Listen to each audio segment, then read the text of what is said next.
Welcome to the first EIU Technology and Science Symposium, Revolutions in Science and Technology Paradigms. We have all seen how science and technology change our lives, and in the presentations in this symposium, as you'll see, each presenter will give us a side of the panorama. So this will give us enrichment to our thoughts and ideas. Today is my pleasure to introduce my friend and my colleague at the School of Technology, Dr. Rigoberto Chinchilla, and he explained to us when he came new what the meaning of chinchilla. Maybe he will do that today also. And he is fondly known as Rigo. Right. Well, good morning. So let's go to the matter. So this presentation will pretty much be divided in two big segments. The first segment, we will talk about biometrics in general, the kind of basic theory and basic technology behind it. And then in the second part of the presentation, we will go with the societal and legal consequences that this can bring to us, and some of them we are already living it.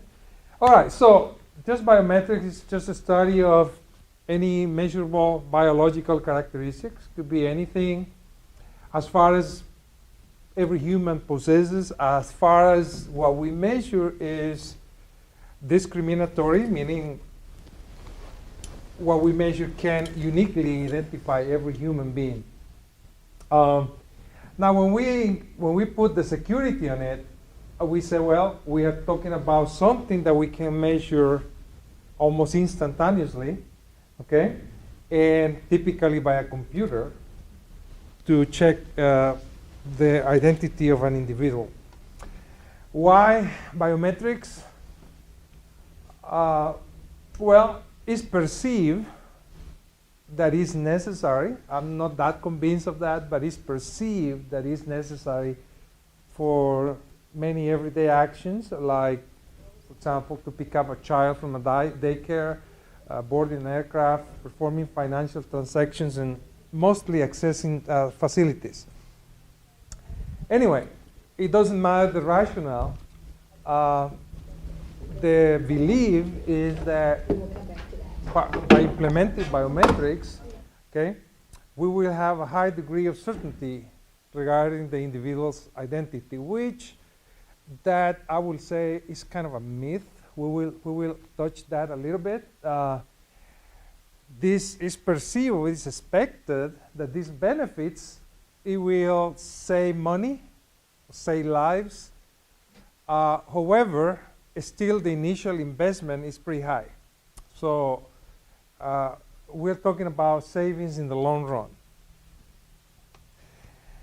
Okay, broad division, physiological, probably the most known ones.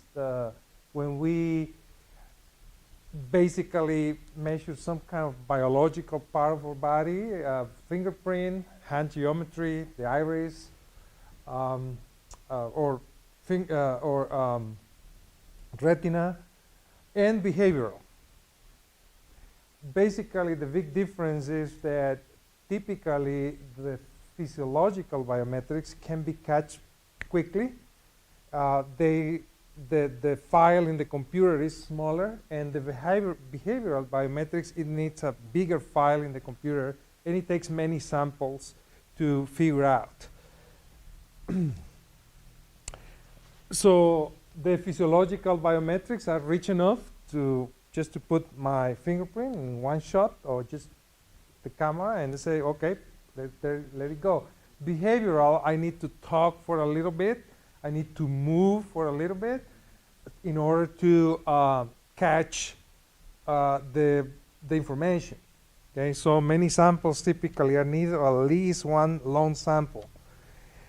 This is kind of an examples of what are physiological and what is behavioral. For example, the signature is behavioral. Gait, how I walk, keystroke, lip motion, all of those are currently useful biometrics. The signature, for example, not necessarily is to compare one signature against another signature. It's just the act of signing. So it encompasses the motion. The motion has to be the same. What is the major drivers? I would say, in no particular order, basically this was and is the major driver, fear. The major driver was fear. The major driver is just the security. Biometric has been a scientific field that has been since the 50s, in the 40s, beyond, even before that. What happened is that nobody was giving grants to professors that were doing biometrics, so it was going very slow, very slow. Well, it comes out September 11, and now suddenly, boom. Okay, everyone is getting millions and millions of grants to improve, and companies smell big business, and then starting September 11, it was an explosion of biometrics. However, I think due to the fact that we have powerful microprocessors, databases, the computers are everywhere, the whole thing was kind of synchronized with the event of September 11 and has allowed, we have huge bandwidth now. We can do biometrics from our PDA or handheld device. And so everything converged to be a driver for biometrics. What is the perceived benefit? And I say perceived, I emphasize on that, is that we will be more secure, okay? Because passwords and pins are easily guessed or compromised, and or if I have a token or a card, it can be stolen. But the biometric data cannot be guessed or stolen, and in the same fashion as passwords, it can be stolen, but not at the same way. Some biometric system can be broken under certain conditions, but and technology created a way to fool the technology. Okay, I mean, almost every biometric we have right now can be fooled, sometimes easily, sometimes more difficult. But anyway, we have the society general myth is that by implementing biometrics any place, we will be more secure.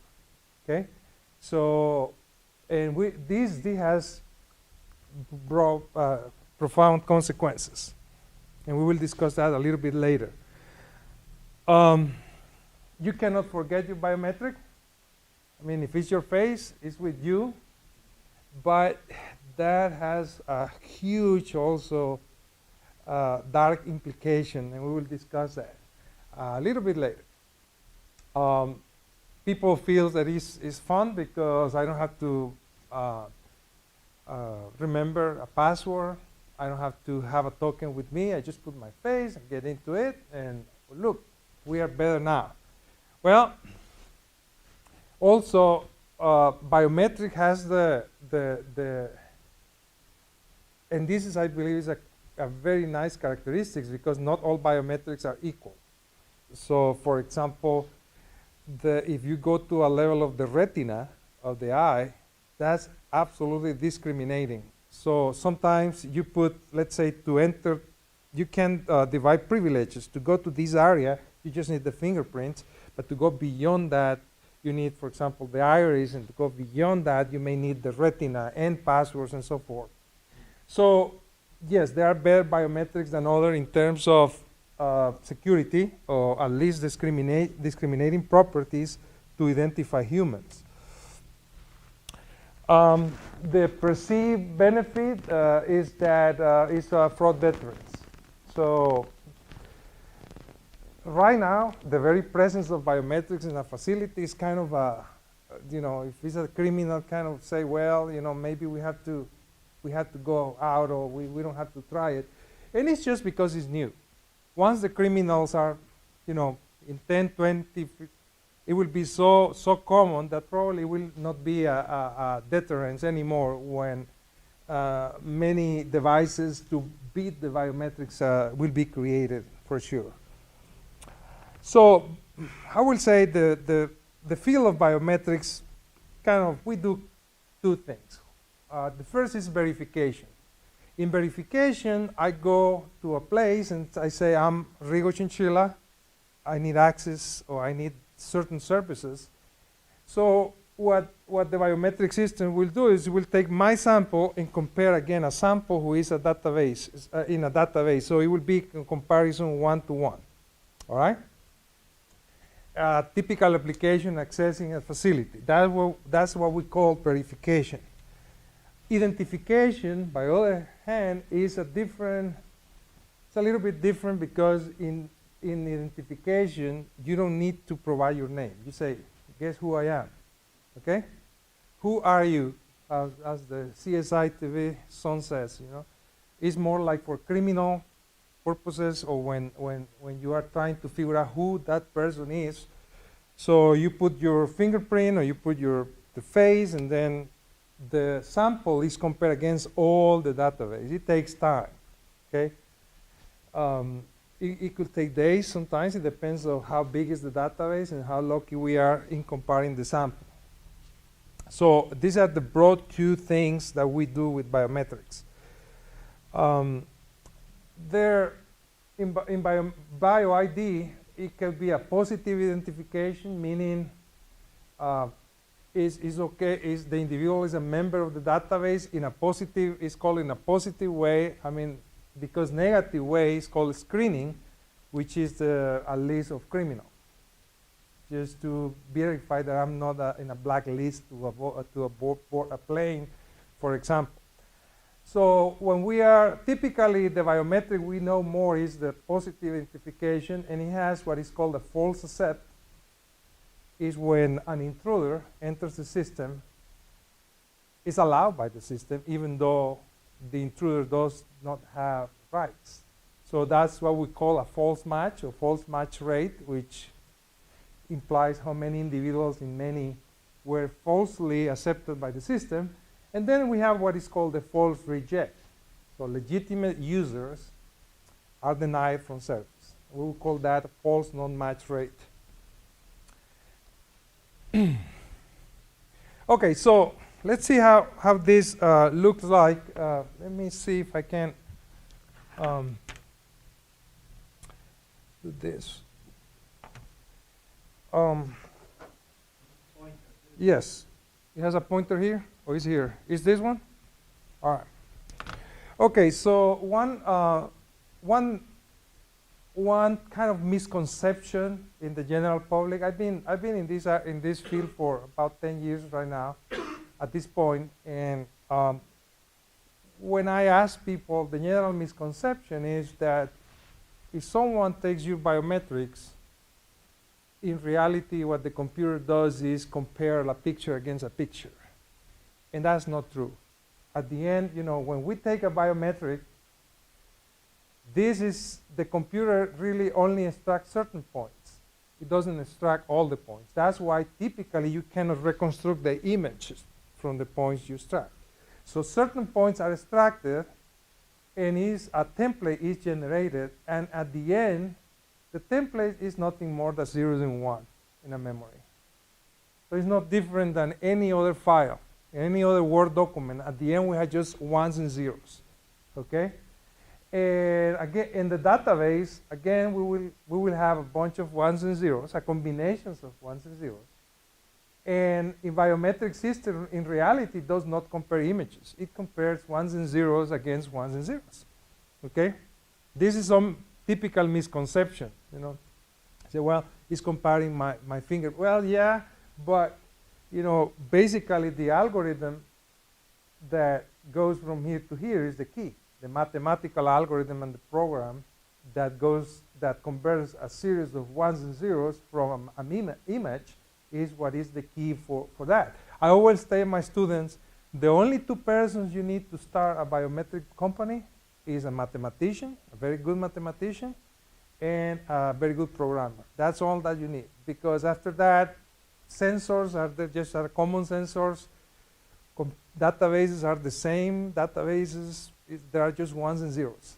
So the only two persons you need is It's a mathematician and a good programmer. Okay. Now, zeros and ones are compared against zeros and ones, and there is a module there, which is just another program, basically, which is a statistics module, which measures the probability that this combination is equal to these ones based on the sample, and that statistical complexities is not easy. It's very complex statistical calculation. Comes with a score. So there is a kind of a statistical score. So, and then this score is compared with the threshold. Okay, if I surpass the score, it means it's me. If I go below the score, it's not me. So it's kind of a comparison. The problem, one of the big problems, we'll discuss this a little bit later, is that this threshold is set up by the biometric administrator. So we can have the same biometric system in one airport and the same administrator system in another airport, but in one airport they set the score a little bit tight. In another airport they set the score a little bit loose. So you may be accepted in one airport and rejected in another airport, or you may be accepted in the United States but rejected in Israel. Yes?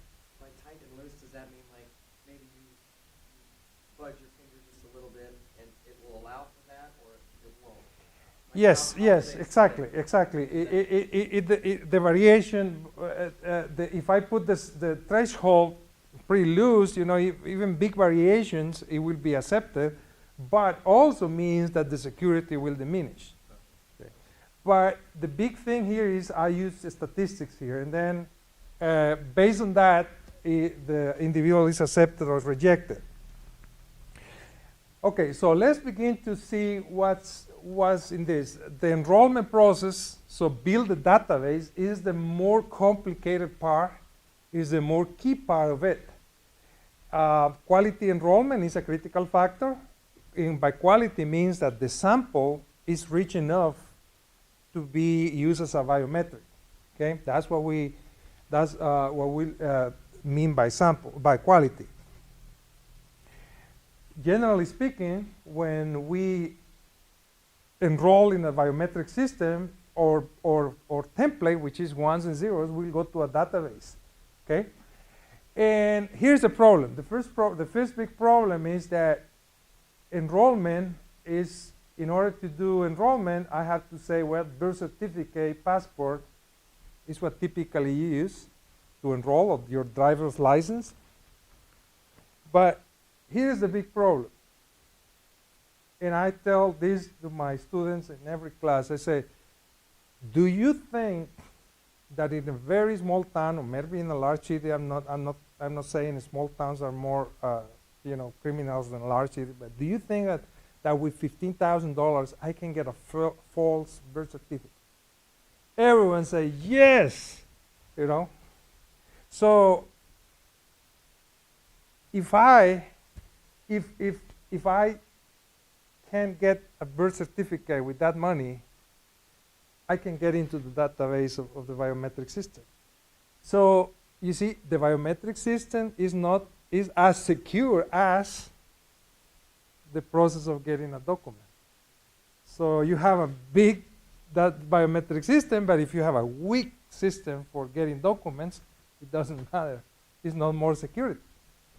So, you know, that's why I said it may perceive as security. And if you remember, in September 11, each of the ones to board the plane, each one has 11 or 10 valid driver licenses. Meaning, even if we had security, they could have used the driver's license to get into the biometric system, and still they will have put, their fingerprints and say, yes, you are what you claim you are, what you claim to be. So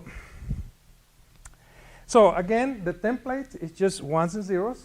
Okay, it's not different than any other file. If any person, even computer programmer, just see a bunch of ones and zeros in a Word document in ones and zeros, it will not make any difference.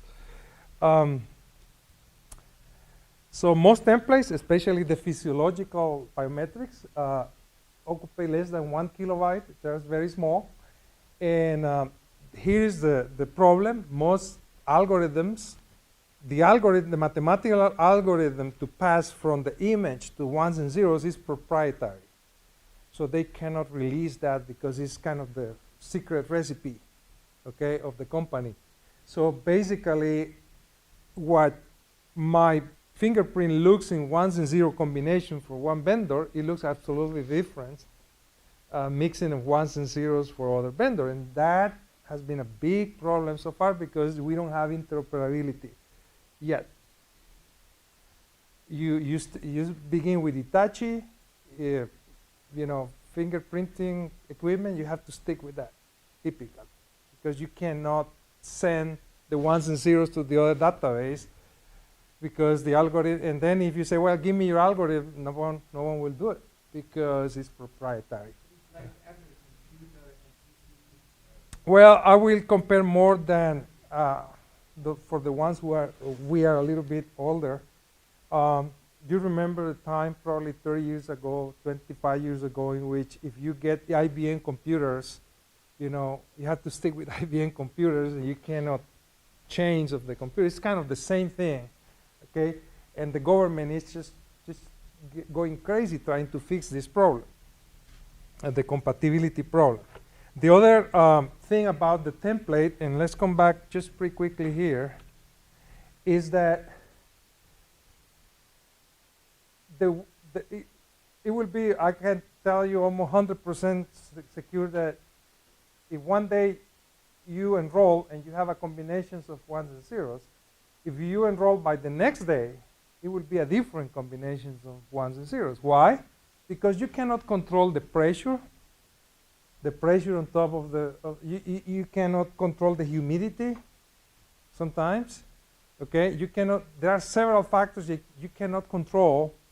And typically what will happen is, even if when you give your sample the first time, the second time it will be a different match. That's why this has to be statistical. That's the reason. It cannot be a crisp match like a password. It has to be statistic because it has to be complex statistics here, which is say, well, it's likely, even though the sample has a different amount of ones and zeros, no amount, but different combinations of ones and zeros, it's likely that this person is the same. And sometimes it cannot be done. Okay, so two templates will never be exactly the same, even if the same person goes 1 hour to another hour. It will still would be 1, 1, or 0 that will not match. So, again, once we match, we get to a score. And the scoring part is also a problem because every vendor has a different scale. I have you're invited anytime you want to come to my lab. I have a face recognition system, and they have a very, for some reason, it's one of the very prestigious vendor of face recognition system, but it's kind of the scores of the matching scores, statistical matching scores go from 0 to 173. And I say, what is this? I mean, why 173? So every vendor has a different scale scores, which is a nightmare for the government. And this has been a problem. Most strengths and weaknesses has to be of the biometric itself, has to be with the scoring system, although the biggest problem, the biggest hole is in the enrollment. How do you, the technician who is enrolling you, you give a birth certificate that says that you are John Doe, and the technician will say, okay, you're John Doe, and we'll, put you in the database. All right.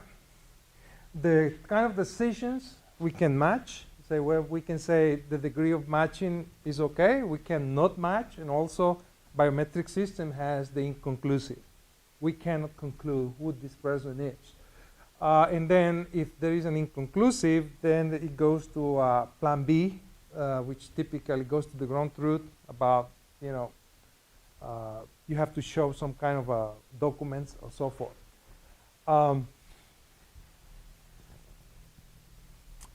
So basically, any biometric system has competing issues. It's a trade-off. You know, people has to accept that. For example, you will not put face recognition in the Middle East. It would be crazy, you know, when women cover their faces. You know, that's a very good example of acceptability of the biometrics. Sometimes one of the problems with retina biometrics, for example, one of the big problems, it's a very good biometric, but it's not implemented because you feel that heat that you, when you do the eye exam, if you have glasses, you know, and you feel some heat, and then people don't like that, invasiveness, okay? Security costs, there are biometric systems who cost $100. There are biometrics, for the same biometric system for fingerprints with a better resolution and effectiveness, it may cost $10,000, and so forth. Okay, so the fundamental difference between biometrics and passwords or tokens is the degree of a match. In password, it has to be a crisp match, okay? It has to be either it is or it is not. In biometrics is just likelihood, statistical scores. And here is more or less what the game is, and this will be kind of probably the most technical that we will talk today, and then we will pass to the next phase of the presentation. Typically what happens is, this is any biometrics, these are the scores, the distribution, the statistical distributions of the scores. So any biometrics typically has either slightly skewed distribution or normal distribution when in terms of scores. And let's say this is the scores of the people who belong to the database. Still, there is a lot of population. This is the scores, very low scores, very high scores. The threshold is here. And then there is a lot of people who does not belong to the database who score very low, but there are certain little portion of that score above the threshold. This is the people who will be falsely matched. Okay, this area above the threshold represent the probability that people who does not belong to the database will be accepted. And this area here below to the threshold represents the probability that the people who belong to the database will not be accepted, will be rejected. So here's the deal. You see, in this, we said at the beginning that this threshold is set by the administrator. So if I put the threshold, what happens if I move the threshold really tight? Means I don't want to accept people who doesn't belong to database. What will happen? What will happen? Lose more people A lot of, right, a lot of people who belongs, it will be rejected. Yeah. And if I move the threshold too low, it will be the inverse.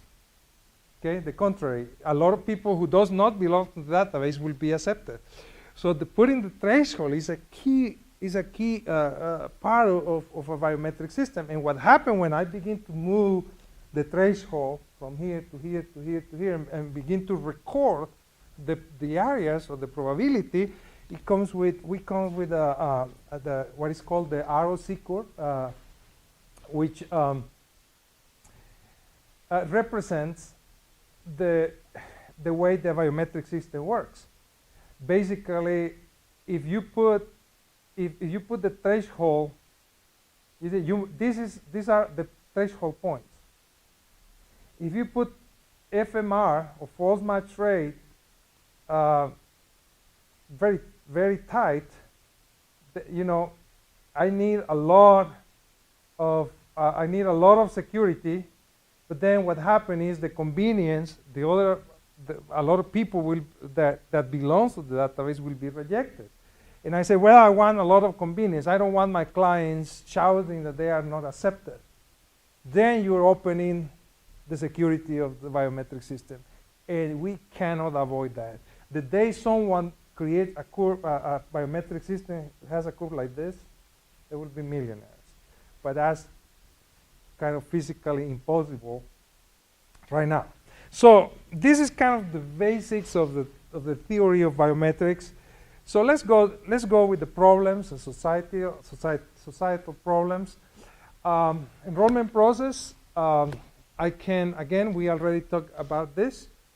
This is a huge problem. If I cannot guarantee the emission of documents to imposters, then our biometric system will do little or nothing to increase security. So it's kind of, I don't know what's the example. You can have a big, a big wall that is protecting it. But, if you cannot guarantee who has the permission to enter, which can get the documents easily faked in someplace else, that big wall, it will do nothing, really. It will do nothing. The other problems we have, there is not yet a worldwide acceptance of what quality means in the sample. Some people accept very, very bad samples. Some facilities don't, and that creates problems of interoperability. Lack of mature standards, we're still working on that.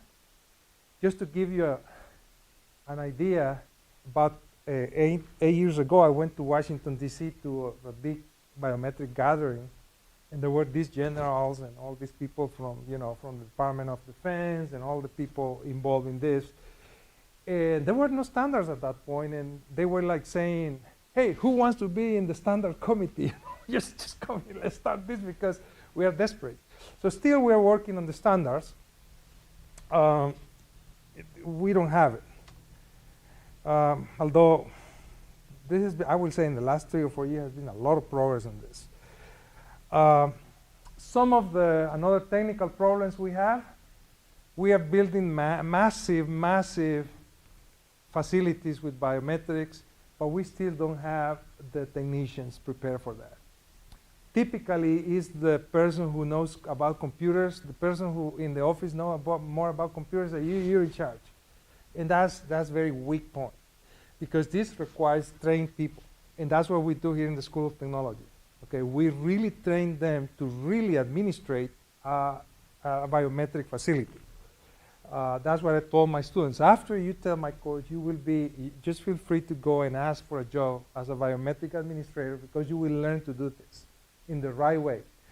See, the technicians with minimal, they probably give, 10-hour course or something. They have to collect samples, judge quality, use complex sensors, authenticate documents. Yes, you are John, and enroll people, maintain the biometric facility. That's not an easy. You see, we're telling that we are trying to improve our security with technicians that barely know the system.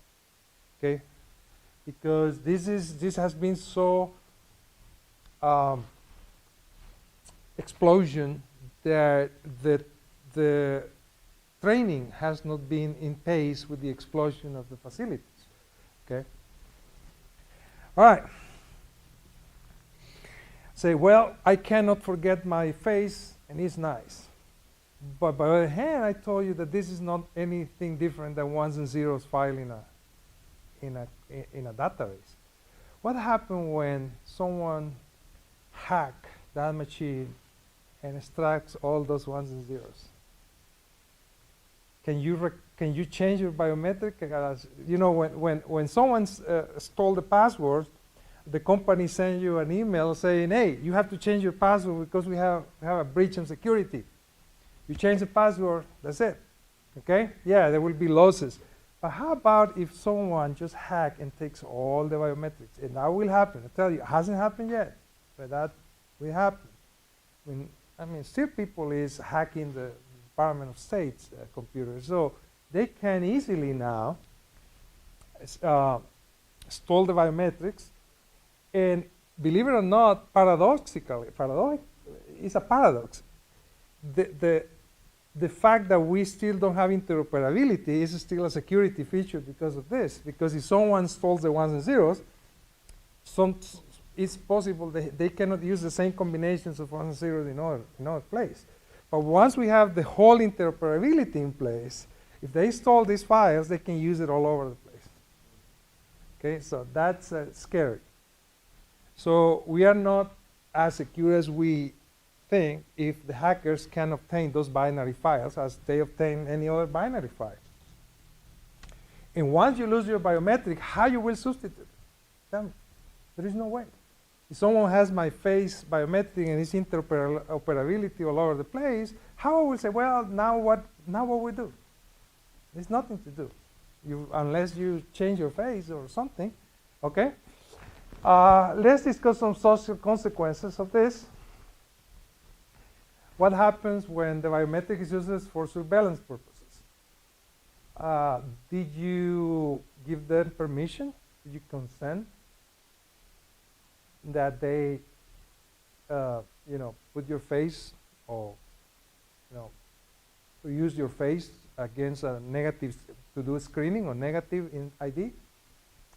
And this is something that Wafik and I, we teach a course called Technology and Society or some kind, and if this is it's true, if there is any law in the history of technology, is that technologies are rarely used in ways that their inventors intended.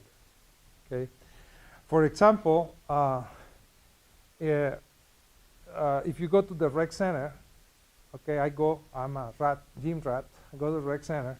You're doing the elliptical, and there's this camera almost in front of your face. Okay, yes, it's for security purposes, and we hope to do so. But I went to the place with Dr. Izadi and the people that is managing this project, and all those images come to a series of servers, and it's just a matter of put a face recognition software there to identify us. Now, there is the temptation to do that without our permission, probably. They will give us will ask us for that? Probably not.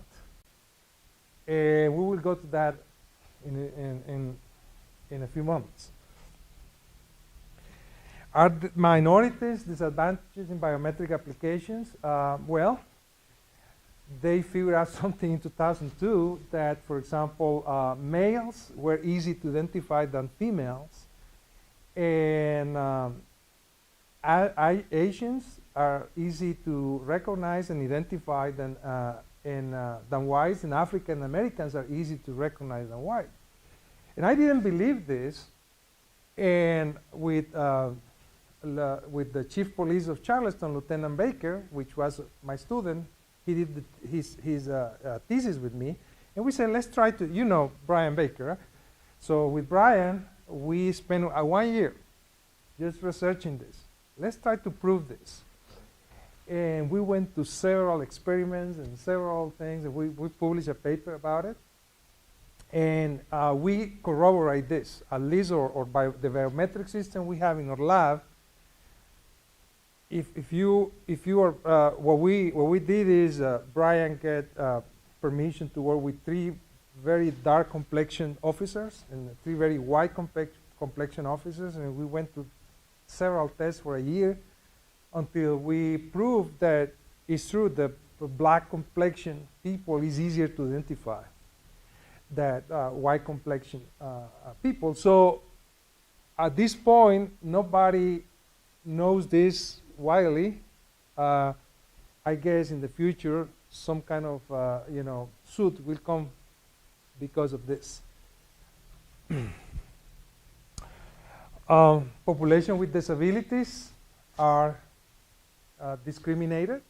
People just with one hand, no iris, no retina, are subject to more scrutiny or more problems in an airport. If you don't have the biometric, you get troubles. That shouldn't be. How about religious belief? You don't want your face to be captured. You don't want to, are not respected. Either you do it or you don't fly, for example. We will come to that in some point. How about people who doesn't have the biometrics have a lot of troubles, and we are, my wife is a living example. even the most powerful fingerprint machines of the government of the United States cannot capture her fingerprints, believe it or not. She will be perfect to commit a crime because no fingerprints, she doesn't have, with the technology we have at this point, no machine can capture her fingerprints. And that created us a lot of problems. More money is spent, several trips. It's indirectly discriminating us because we don't have the biometric characteristic, and we have to pay all that money. We have to spend all that time because she doesn't have the characteristic, the biometric characteristic the government wants. And that's a problem. Legal consequences.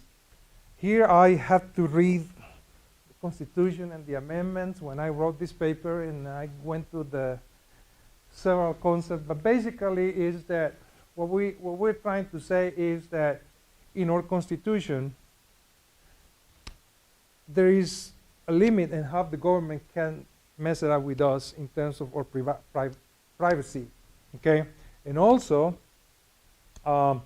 we have to balance between the society, the rights of the society and the rights of the government to give us security. So it is always a balance. And what happened is that biometric technologies has put more pressure in this balance. Okay, I'm pretty sure, generally speaking, when I talk with people from police, especially when I was doing the thesis with Lieutenant Baker, you know, the police always have to say, well, they always say that they are doing this because of security, and we believe them. Okay, it's not that we don't believe them, but once our database is there, it has a potential for abuse. So if we don't have laws, pretty clear laws, how they will use that, and the Snowden case, I rest my case, the Snowden case, you know, if we don't have laws that protect us, then our biometrics can be misused. Fourth Amendment protect us against unreasonable searches and seizures. 5th and 14th ensure the due process. Basically says the due process, only the basic thing it says is we have the right to fight the government, you know, because we believe that what the government is doing is not right. So we have the due process. We can sue the government. We can take them to court, say you're not doing the right thing with me or with the people in general. And that's a right we have in our Constitution. But here's the thing. There are two approaches to those rights. The first is the intrinsic approach. The intrinsic approach was the historical principle used by many, many years ago, is the government asks the citizens first. Okay, that's the intrinsic approach. The government of the United States want to implement face recognition, they ask the citizen. The citizens reunite, the citizens come back with an answer. The citizen may reject that, and the government will say no, okay, we will follow the citizen's advice. That used to be the typical way to do it, okay? So the public is informed about the consequences of the law by experts, and then the public decides if they want it or not. Contrary to that is the instrumental approach. That does not focus on the right of the people to decide if they want something or not. The instrumental approach says, you know what, here's the procedure. The government creates a procedure. As far as we follow the procedure, you don't have anything to complain because I follow the procedure. And the procedure has been approved by the judge without any consultation. But it's approved by the judge, it's approved by the Supreme Court, whatever it is. But here is the procedure, and as far as I follow the procedure, you have nothing to say. So that's the intrinsic, instrumental approach. So in the case of biometric, or I will say lately, the last 40 years, is the instrumental approach who has been used by the governments. You know, this is the procedure, it's approved by the judge, you like it or not, swallow it. Okay, as far, if I am an officer of the life, you follow the procedure, you have nothing to say.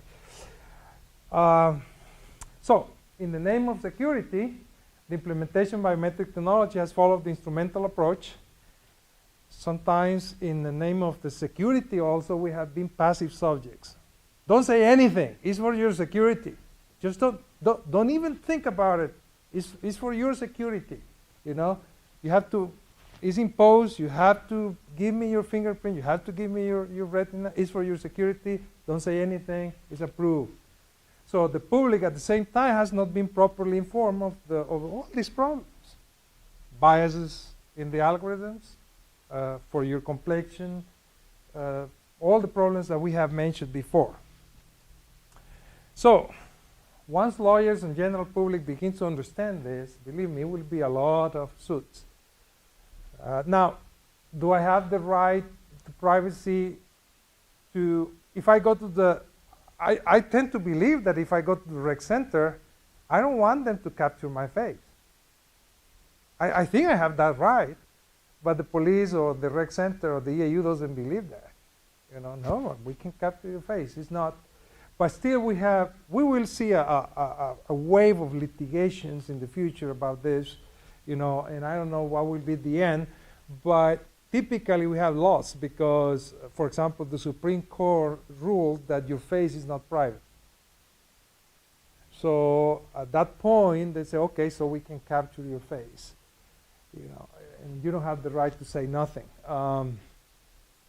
So surveillance is a perfect example between the balance between public security and the right to individual privacy. So sometimes we cannot do nothing because in the name of security we have to accept it, even though it may be challenged and it may be in the violation of the Fourth Amendment. So we will see more of this. The more we implement biometric systems in society, we will be more challenges to the Supreme Court, to the judicial system. So it's a reasonable search. Yes, reasonable search is part of the Fourth Amendment. Okay, but is the reasonable search to capture my face without my consent and compare it to a biometric? Is that reasonable or not?